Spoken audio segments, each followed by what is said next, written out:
नमस्कार, मी असलमुल्ला. आपण पाहताय कराड वार्ता. कोयना धरण पाणलोट क्षेत्रात मुसळधार पाऊस कोसळतोय. धरणात सध्या 25,000 क्युसेस एवढी पाण्याची आवक वाढली असून धरणात जलद गतीने 19 टीएमसी एवढा पाणी साठा झाला आहे.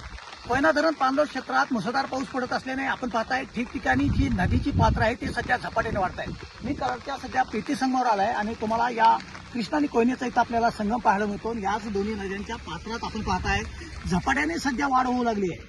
त्यामुळे प्रशासनाच्या वतीने सध्या कृष्णा आणि कोयना नदीकाठच्या गावांना सतर्कतेचा इशारा देण्यात आलाय. गेल्या 4 दिवसापासून पावसाचा जोर वाढलाय.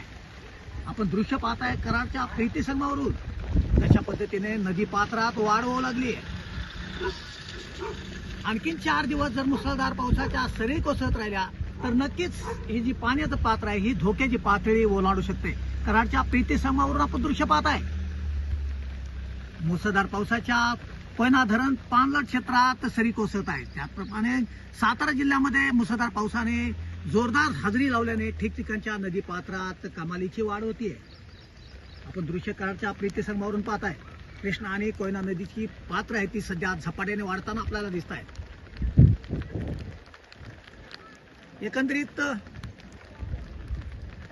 आणखीन 4 दिवस जर मुसळधार पाऊस पडला तर हीच दोन्ही नदीची जी पात्र आहेत कृष्णा आणि कोयना नदीची आपली धोक्याची पातळी ओलांडू शकतात. त्यामुळे कोयना प्रशासन विभागाच्या वतीने तसेच प्रशासनाकडून कृष्णा आणि कोयना नदीकाठच्या गावांना सतर्कतेचा इशारा देण्यात आलाय. असलमुल्ला, कॅमेरामॅन युवराज भोसलेसह असलमुल्ला, कराड वार्तासाठी कराडच्या प्रीती संगमावरून. नमस्कार.